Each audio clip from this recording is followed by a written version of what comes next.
And welcome back to the channel again, everyone. All right, so now we talked about fractions and just basic work with fractions. Sometimes we get these very complex ones where there's multiple fractions and it becomes a little bit more dense. So we're going to try and clarify that today. What we know about fractions and what we see up here, we know that if we wanted to, if any of these denominators were common denominators, we could actually add or combine, I should say, what's in the numerators.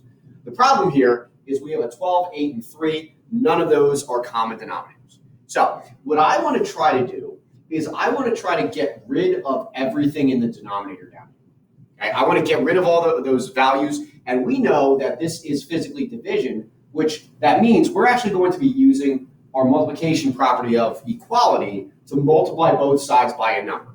The problem is I can't just multiply by 3 over 1 because that may eliminate this 3, but that doesn't eliminate the 8 here. It may reduce the 12 to a 4, but we still didn't get rid of the 4. We want a number that's going to eliminate all 3 of them. So what we're going to look for is our least common multiple between not only 3 and 8, but 3, 8, and 12. So what we're doing is we're thinking about our multiplication tables. We're thinking about, all right, so I have 12, 24, 36, so on and so forth, with 8, 16, 24, 32, so on and so forth.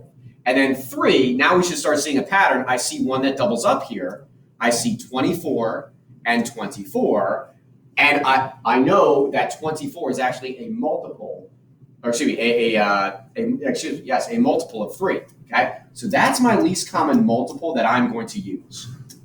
So that means I'm going to multiply both sides of this equation by 24.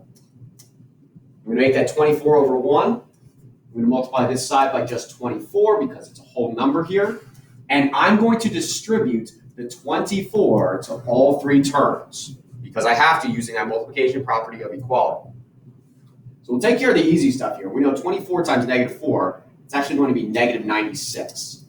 Now, I'm going to do this in pieces on the side here and then place what's left in my equation. So let's start with the easy one. M over 3 times 24 over 1. We're going to use cross reduction here. So we're dividing by 3 and by 3, and now we're left with m times 8, which we know is an 8m. And because it was positive here, I'm going to place in the positive 8m. So that was the first one. Let's go to the next one. Now let's go to the middle term. We're going to take 2m plus 9 over 8 times 24 over 1. Okay, so again, I'm using cross reduction. This becomes a 1. We're dividing both by 8. Here's a 3. And now I have to distribute this 3 into both terms here. So 3 times 2m is positive 6m. 3 times 9 is positive 27. Okay? And we're going to finish this last one up. Now we're going to take 5m minus 4 all over 12 times 24 over 1. Cross reduce again. Divide by 12. Divide by 12, we have 2. And then we distribute.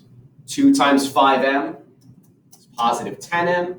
2 times negative 4 is negative 8. So what we've essentially done is we've gotten rid of all of those fractions all at once. And now it's just combining like terms.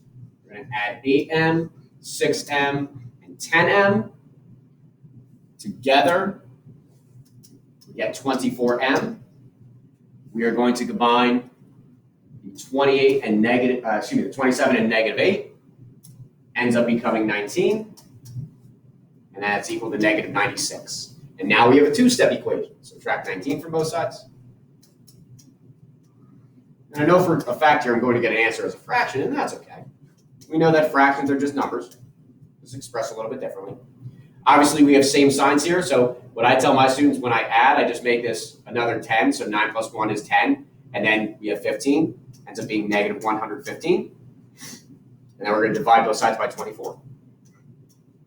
So if you're not sure here, then just start using some tricks of the trade that we know. Like, I know 24 divides by 3. So I see a 15 here. Will 115 divide by 3? I add my digits together. 1 plus 1 plus 5. That's 7. That's not a multiple of 3. So in fact, This is as far as I can go. M is equivalent to negative 115 over 24.